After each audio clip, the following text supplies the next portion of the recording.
Welcome to The Initiation, a podcast for those who sense we're living through a planetary turning point, a space to explore the converging crises, emerging breakthroughs, and the inner and outer transformations needed to rise to the occasion. I'm Sebastian Dienst, and I'm truly excited to be on this journey with you. In this episode, I want to lay the groundwork, what this podcast is about, what themes we'll explore, and why I believe this moment in history calls for something deeper from all of us. Later on, I'll also share more of my own story and how I arrived at these questions. But more than anything, this podcast is an invitation, not just to listen, but to participate, to reflect, respond, and be part of a growing field of inquiry. At its core, the initiation is born from a sense that something profound is unfolding in our lifetime, perhaps something that only happens once in a species. We're witnessing the convergence of multiple global upheavals. Number one, exponential technologies like AI and others are coming fully online, with major disruptions yet to unfold. Number two, the growing instability of our global monetary system. Number three, accelerating climate change. And number four, the unraveling of the global geopolitical order. Now, if just one of these were to unfold in our lifetime, it would likely be the defining event of our generation. But we're living through all of them simultaneously. However, next to these breakdowns, we're also seeing unprecedented breakthroughs across different technologies, how we organize and coordinate as a society, and transformation of our individual as well as collective consciousness. This convergence of breakdown and breakthrough signals something deeper. We're not just navigating disruption. We're standing at a threshold, a phase change in human history. Now, in physics and biology, a phase change is when a system reorganizes itself into an entirely new form, when water becomes ice or a caterpillar becomes a butterfly. Take the water example. It cools gradually, almost imperceptibly, but as it approaches a critical threshold, its molecules begin to move more erratically, fluctuating, destabilizing, becoming increasingly chaotic. Then, suddenly, at the tipping point, they snap into alignment, and the water crystallizes into ice. The shift is nonlinear, irreversible, and fundamental. The same material becomes something else entirely. Or take the caterpillar example. It doesn't just sprout wings. First, it dissolves into a cellular soup. Its old identity breaks down completely. From that breakdown, clusters of future potential, called imaginal cells, begin to multiply and organize a new being. A butterfly is not a better caterpillar. It's something altogether different. These and other metaphors hold deeper meaning for us in terms of where we are, because they help us see that chaos, instability, and disintegration aren't necessarily signs of failure. They're signs that a deeper reorganization may be underway, that something new is trying to be born. And that brings us back to the idea of initiation. What if this moment isn't just a crisis, but an initiation? A collective rite of passage calling us to mature into a planetary species, to awaken and to participate in something far larger than ourselves. To understand the concept of initiation better, here's a helpful definition. An initiation is a passage through which an individual, or a collective, is irrevocably transformed. It marks the transition from one stage of being to another, often through a period of challenge, disorientation, or symbolic death. In traditional cultures, initiations were guided rituals that prepared individuals for new roles, adulthood, leadership, or service, by breaking down old identities and awakening deeper capacities. At its core, initiation is not just about acquiring knowledge. It's about embodying a new level of consciousness. It demands presence, humility, and courage. It strips away illusion and calls forth essence. In our time, the initiatory path is no longer confined to sacred rites or tribal ceremonies. It has become collective. We're all being asked to cross a threshold, to let go of outdated ways of thinking, being, and organizing, and to rise into a new level of maturity as a species. In this podcast, we'll explore both the external forces reshaping our world, like AI, money, climate, geopolitics, as well as the inner transformations required to meet this moment with wisdom, clarity, and courage. The breakdowns we face are not isolated events. They are invitations, pressing us to let go of outdated systems, stories, and ways of being. to cross a threshold and step into a more mature relationship with ourselves, with each other, and with the planet at large. In this episode, I want to give you a brief overview of the major breakdown and breakthrough forces that I'm seeing and that we'll be exploring and studying more deeply throughout this podcast. The first and perhaps the most urgent and complex breakdown force is the rapid evolution of artificial intelligence. Now we're crossing the threshold into general purpose AI systems that can write code, pass legal exams, diagnose illnesses, and generate compelling art. But this is only the beginning. What we're racing towards is artificial superintelligence, systems far surpassing human intelligence in every measurable domain. This isn't science fiction anymore, because once AI reaches a certain threshold, it begins to recursively improve itself, optimizing its own code, accelerating its own intelligence, and entering a runaway feedback loop. And in that world, we won't just be using AI, we'll be living alongside an intelligence so far beyond ours that we may eventually relate to it the way a single-celled organism relates to a human being. Now, of course, the potential is staggering. Superintelligent systems could solve problems we've long considered intractable, like curing diseases, reversing aging, stabilizing climate systems, or unlocking infinite energy. But the risks are equally immense. If misaligned, even slightly, these systems could cause catastrophic harm, intentionally or not. This isn't just about job displacement or fake news at scale. It's about the possibility of creating something we can no longer control, yet which controls everything. Sam Altman, the founder of OpenAI, calls this the most important invention humanity will ever make. But even if we get alignment right, the mere presence of superintelligent systems will destabilize almost every human domain we know, from labor markets and education to geopolitics and religion. What does it mean to be human when machines can outperform us at everything we once defined ourselves by? Where do we find meaning, value, and identity in a world where intelligence is no longer uniquely ours? AI is not just a tool, it's a mirror. It forces us to ask, what is consciousness? What is agency? And what is worth preserving in the human experience? And so this first breakdown trend, the arrival of superintelligence, is both a profound technological acceleration and a deep existential challenge. How we meet it will define the trajectory of our entire civilization. But AI isn't the only destabilizing force on the horizon. I'm talking about our global monetary system. Not just inflation or interest rates or the prices of groceries, but the deeper architecture of our entire financial system. A system so embedded in our daily lives that we rarely question how it actually works, or what happens if it stops working. Most people have a vague sense that something is wrong with the economy, that the system feels rigged, that inequality keeps growing, that despite all the financial innovation, most of us are running harder just to stay in place. But when we try to understand why, we quickly run into abstractions, economic jargon, financial complexity, in a fog of contradictory narratives.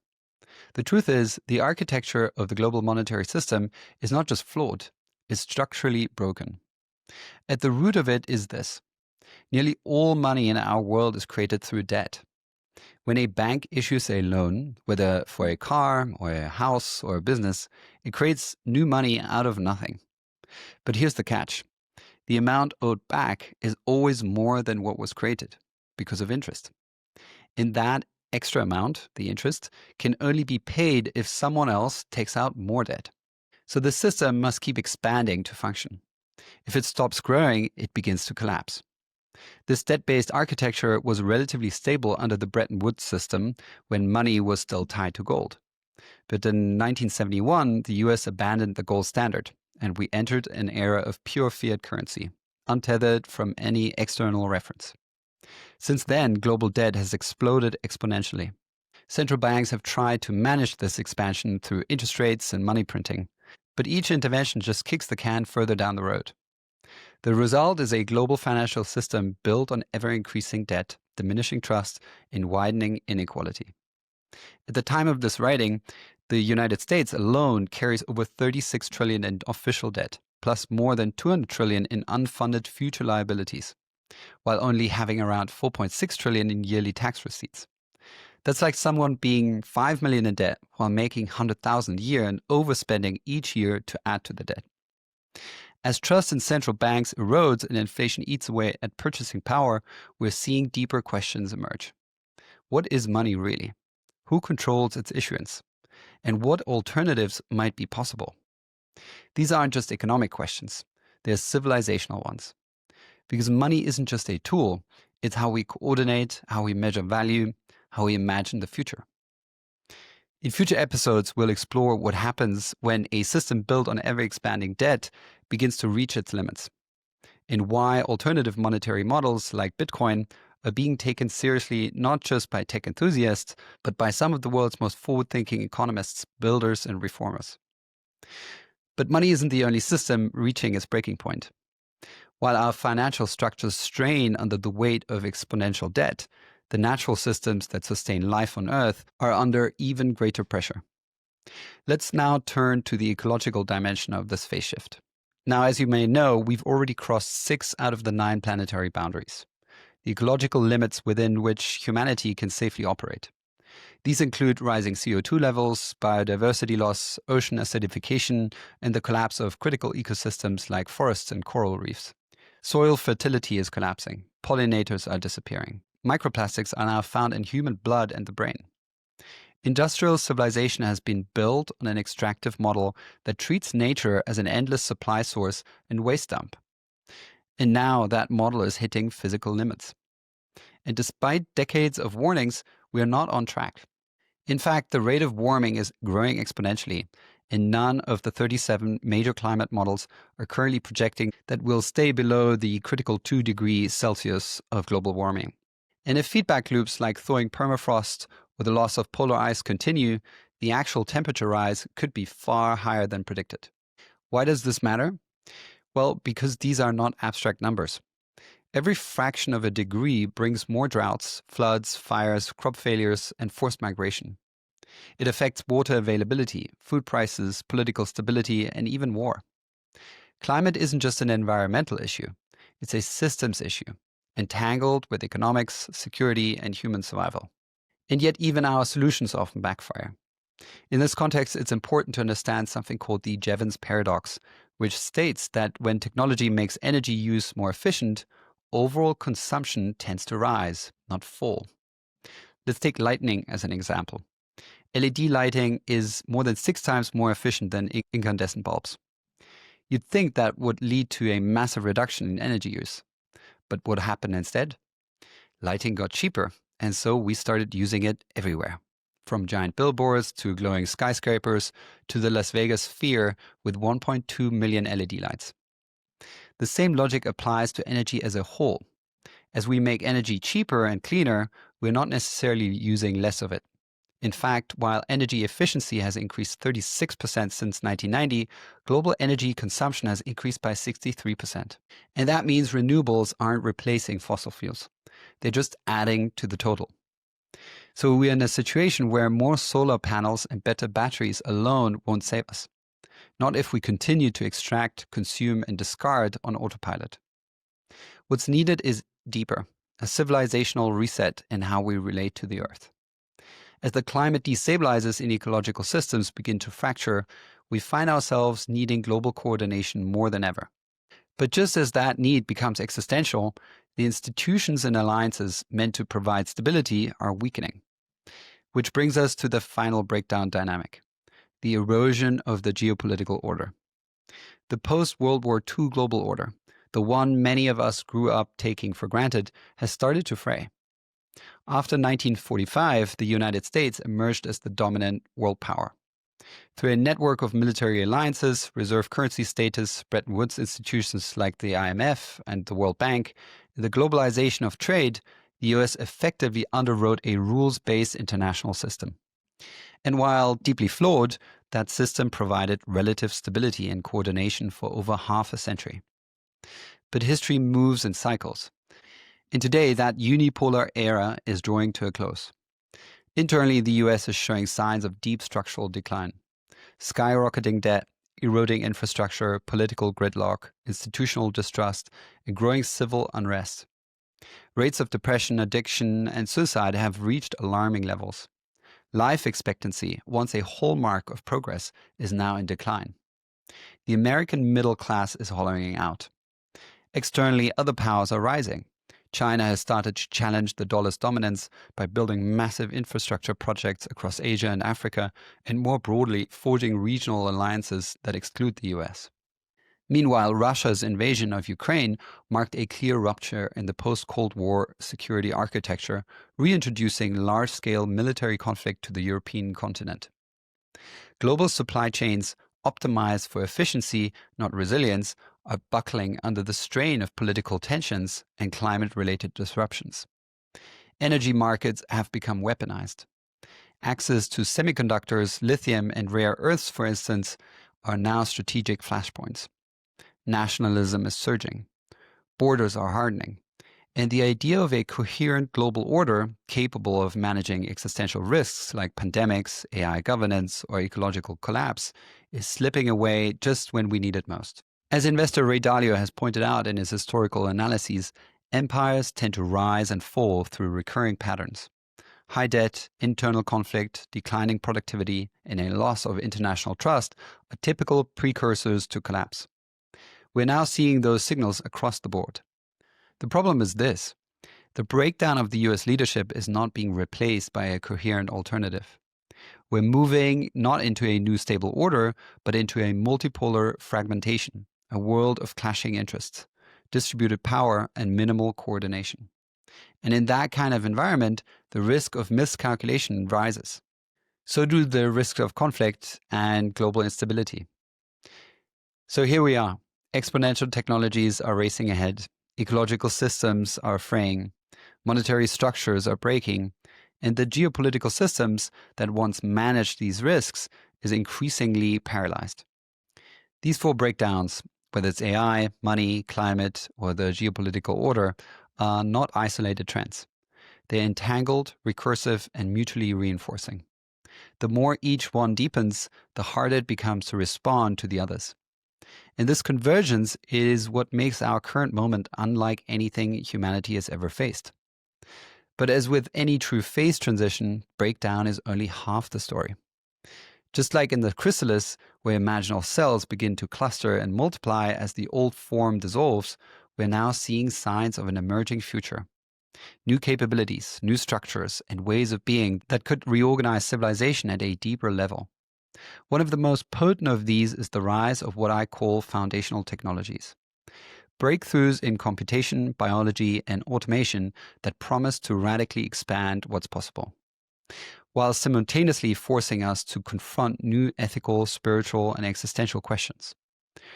Earlier, we explored artificial intelligence as a profound destabilizing force, one that could disrupt labor, governance, identity, and meaning.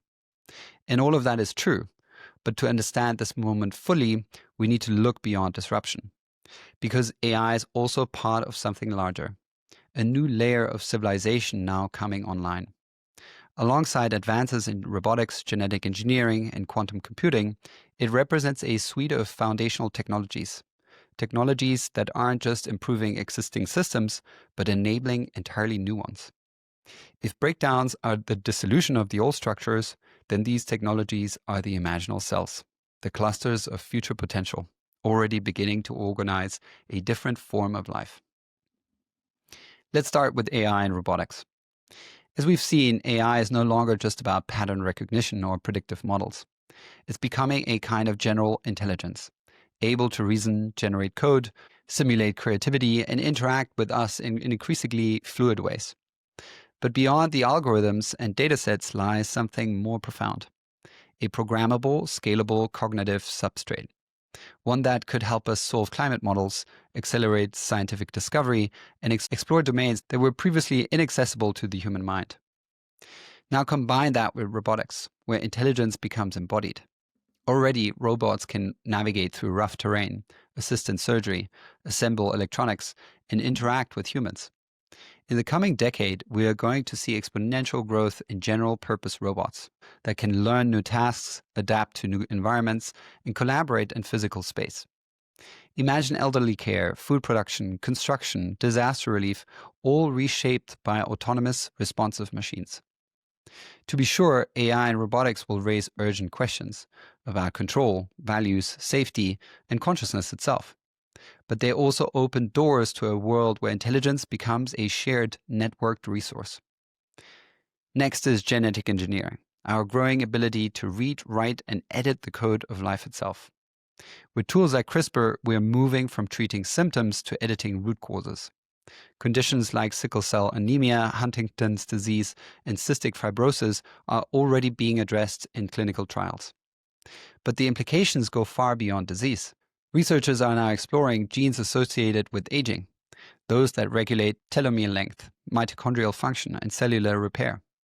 The goal is to slow, halt, or even reverse aspects of biological aging. There's also the potential to design entirely new biological functions.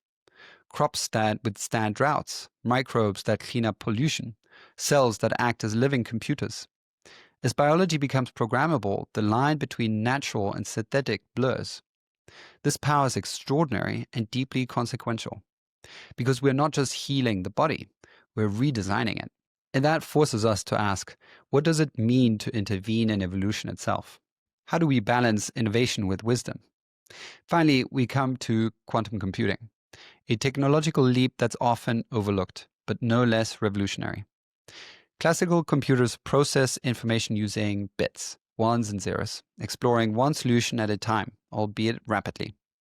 But quantum computers use qubits, which can exist in multiple states simultaneously thanks to a phenomenon called superposition.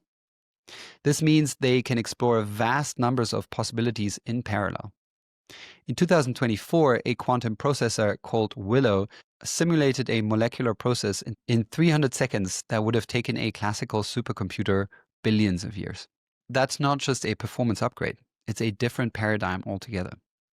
Quantum systems could help us simulate complex molecules, design new materials, stabilize fusion reaction, and accelerate drug discovery. They hold the potential to transform energy, medicine, logistics, and more. What unites these three domains, AI and robotics, genetic engineering, and quantum computing, is not just their power, but their convergence. They're beginning to interact and compound each other's breakthroughs. AI is accelerating drug discovery.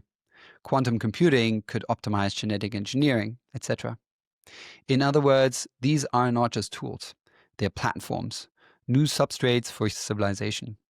And how we steward them may well determine whether this phase change becomes an evolutionary leap or an existential threat. These foundational technologies will reflect the values we embed in them, the systems we build around them, and the consciousness with which we engage with them. And so the question becomes, can we guide these tools in service of life? Can we integrate intelligence, biology, and computation in ways that support regeneration, justice, and human flourishing? Now, if foundational technologies are the imaginal cells of a new civilization, then system architectures are the patterns through which these cells begin to organize. They define how we measure value, coordinate action, distribute resources, and make decisions at scale. And today, three foundational systems, money, energy, and governance, are undergoing deep transformation. Let's begin with money. As we explored earlier, our current monetary system is built on an ever-expanding debt architecture. It relies on central banks, fiat currencies, and fractional reserve lending to keep the system running. But that architecture is straining. Trust is eroding, and in its place, new models are emerging. Not from governments or banks, but from code, cryptography, and open networks. At the center of the shift is Bitcoin. Now, Bitcoin isn't just a new form of digital money. It's a decentralized, digital, censorship-resistant monetary protocol, a foundational layer for storing and transmitting value without relying on any central authority. Its supply is capped at 21 million units. Its issuance is programmed and transparent. Its network is secured by a global system of miners, validators, and nodes. And unlike fiat currencies, it cannot be inflated, manipulated, or debased by a political whim. This matters because money is more than just a medium of exchange. It's a civilizational substrate. a system for coordinating human effort, storing time, and expressing trust. When that substrate becomes unstable, everything built on top of it, like markets, institutions, or contracts, begins to wobble. Bitcoin in this light offers a new monetary foundation, one rooted not in debt, but in digital scarcity, not in coercion, but in voluntary consensus. It represents a move away from inflationary extractive systems towards monetary integrity and global coordination without central control. But money is only one layer of coordination. Let's now turn to energy, the engine of civilization. Since the Industrial Revolution, our energy paradigm has been based on extraction, burning fossil fuels to power machines, economies, and growth. But this model is nearing its limits, ecologically, economically, and geopolitically. We're in the midst of a transition, away from centralized, carbon-intensive grids towards a decentralized, renewable, and intelligent energy web. Solar, wind, and hydro are now cheaper than coal in most regions. Battery storage is advancing. Smart grids are enabling two-way energy flows. Households are becoming both consumers and producers, feeding energy back into the system. But the real transformation lies in the architecture. Instead of top-down, one-size-fits-all grids, we're moving towards modular, distributed systems, where microgrids, local generation, and peer-to-peer energy trading platforms become the norm. At the cutting edge, we're also seeing breakthroughs in fusion energy and in safe modular nuclear reactors, potential sources of near-limitless energy that could radically reshape our possibilities. Whether or not these become viable at scale remains to be seen. But the momentum is clear. A new energy paradigm is forming, one that treats energy not as a commodity to be extracted, but as a life-enabling infrastructure to be stewarded. And thirdly, governance, too, is beginning to evolve, though more slowly than money or energy. At the edges, new experiments are emerging. Digitally coordinated communities, citizens, assemblies, and blockchain-enabled decision systems. While early and uneven, they reflect a deeper impulse to rethink how we coordinate, self-organize, and distribute power. Take Estonia's X-Road system, a decentralized digital infrastructure that allows citizens to vote, pay taxes, and access nearly all government services online.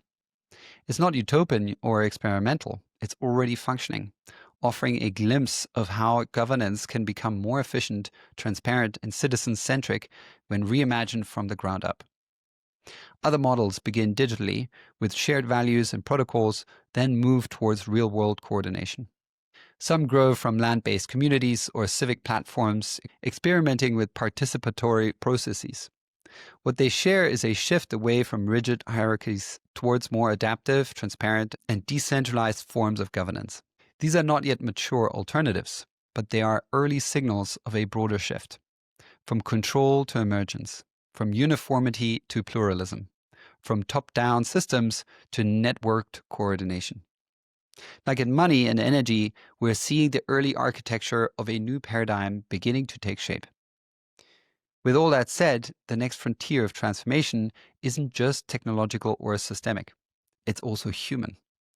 We're in the midst of a quiet revolution in how we understand ourselves, how we heal, grow, and access deeper states of awareness.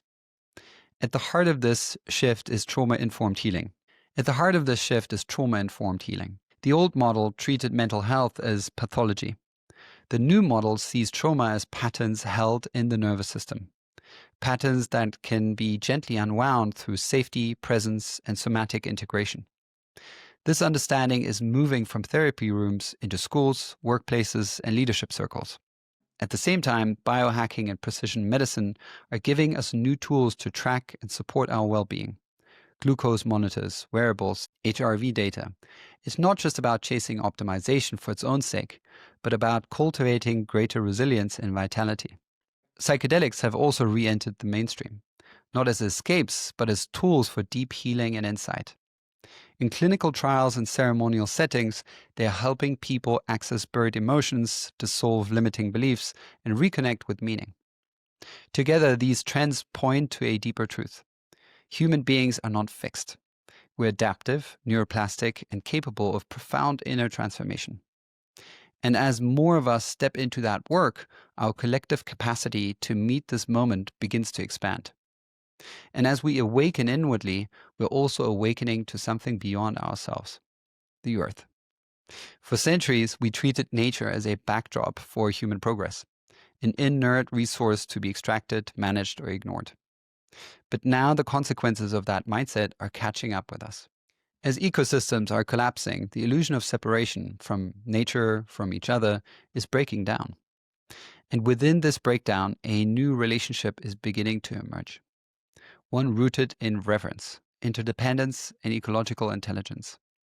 This awakening isn't just about carbon or climate targets. It's about returning to right relationships. Indigenous knowledge systems have long held this view, that land is not property, but relative. That rivers, forests, and animals are not resources, but kin. Modern science is beginning to echo these truths. From the Gaia hypotheses to the microbiome research, we're learning that life is a web, dynamic, symbiotic, and alive. The same intelligence that regenerates a forest operates within our bodies, our communities, our world. Across the globe, people are reclaiming stewardship. Regenerative agriculture is replacing industrial farming. Bioregionalism is recentering place-based governance. Legal movements are recognizing the rights of nature, from the Wanganui River in New Zealand to the Amazon rainforest in Colombia. This isn't about going backwards, it's about going deeper, about aligning civilization with the intelligence of life itself. Because without the shift, without an ecological foundation, none of the technological or system breakthroughs will be enough. Sustainability alone won't carry us forward. What's needed is regeneration of soil, of systems, and of spirit. And this brings us to the final dimension of our transformation, the return of the sacred. An awakening not just to life around us, but to the deeper ground of life itself, consciousness. In growing numbers, people are moving beyond the old story of the self as separate, bounded, and isolated. Across traditions and disciplines, we are rediscovering something ancient. That consciousness may not be a byproduct of the brain, but the ground of reality itself. This shift isn't just philosophical, it's experiential. It's happening in meditation halls, at plant medicine ceremonies, on silent retreats, in trauma healing, and sometimes in spontaneous moments of stillness. People are encountering a deeper, vaster field of awareness, one that transcends the personal I and reveals the interbeing of life. Practices like Advaita Vedanta, Vipassana meditation, and shamanic journeying all point to the same insight, that the ego self is not the center, but a temporary construct. That behind the stories, identities, and roles we carry, there's something more enduring, presence itself. And science, too, is beginning to converge with these ancient insights. Neuroscience continues to map the transformative effects of long-term contemplative practice, showing measurable changes in brain structure, emotional regulation, and perception. In quantum physics, we find clues that challenge the materialist paradigm. Non-locality, where particles remain mysteriously entangled across vast distances. The observer effect, which suggests that consciousness plays an active role in shaping physical outcomes. And growing interest in frameworks like panpsychism, which propose that consciousness is a fundamental aspect of matter itself. This isn't just a fringe academic pursuit. Dialogues have emerged between contemplatives and scientists at conferences like Science and Non-Duality, where physicists, philosophers, therapists, and spiritual teachers come together to explore consciousness as the next frontier of human understanding. But what's most profound is how this shift changes how we live. Because when we see ourselves not as isolated minds, but as localized expressions of a shared field of consciousness, then reverence becomes natural. Compassion deepens. The sacred returns, not as dogma, but as the felt sense of presence, of life infused with meaning. This is not just a rejection of rationality or science, it's their expansion. And it opens the door to a culture not just of knowledge, but of wisdom. So what does all of this mean for us? Because ultimately, this isn't just about systems breaking down or technologies accelerating. It's about who we are becoming, individually and collectively. We're not mere bystanders in this story. Quite the contrary. We are active participants in a planetary transformation. And whether that transformation leads to collapse or emergence depends in large part on us and our ability to rise to the occasion. And this is what I mean by conscious participation. Not just reacting to change, but engaging with it intentionally, courageously, and from the deepest parts of ourselves. Humanity is approaching bifurcation points, critical thresholds where our choices carry exponential consequences. Moments where the path splits and the direction we take is not predetermined. History doesn't move in straight lines. Systems don't always evolve incrementally. Sometimes they collapse, sometimes they leap. And these moments of instability, even small actions, small alignments, can tip the balance. Just like in the chrysalis of the caterpillar, where imaginal cells begin to cluster and communicate, those of us who feel this moment stirring something deep inside have a role to play. When enough of us align with the emerging pattern, we create the conditions for breakthrough within ourselves, our cultures, and our civilization. Just like the famous quote that says, when a complex system is far from equilibrium, small islands of coherence in a sea of chaos have the capacity to shift the entire system to a higher order. This podcast is a call to those imaginal cells, to those who feel the pull to engage this moment, not with fear or resignation, but with courage, clarity, and creative responsibility. And so maybe you're wondering, who am I to be hosting this conversation? So before we close, I want to share a bit about my own journey and why this work feels so personal to me.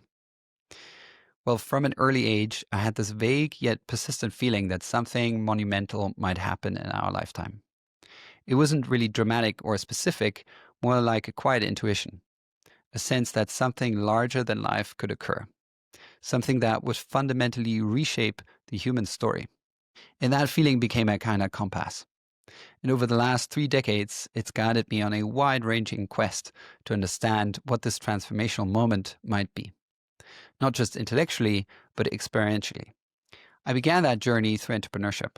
I co-founded 3 venture-backed companies, and through that path, I learned how systems work, how technology shapes behavior, how finance underpins power, how the world organizes and coordinates itself.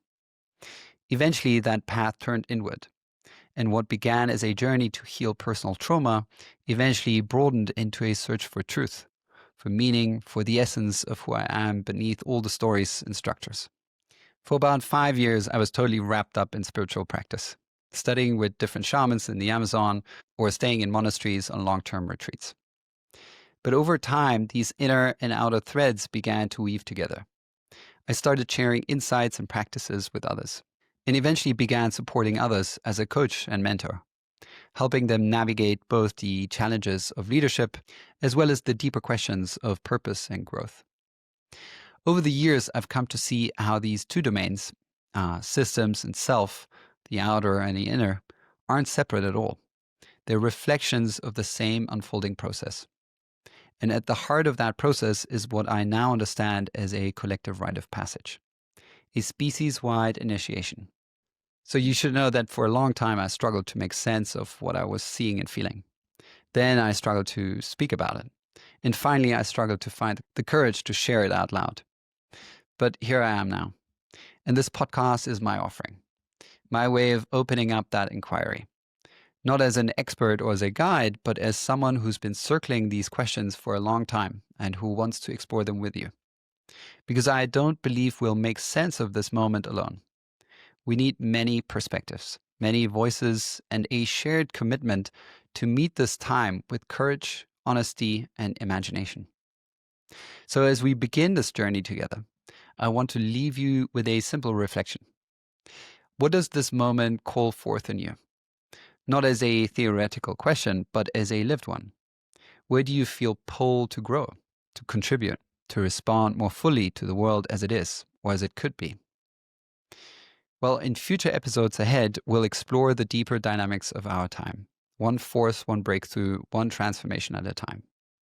I'll also be speaking with visionaries, builders, and guides who are actively shaping the new. If this resonates with you, I invite you to subscribe, to share the episode with others, and to reach out. I would be excited to hear from you. The initiation is already underway. The choice now is how we meet it and who we become in the process.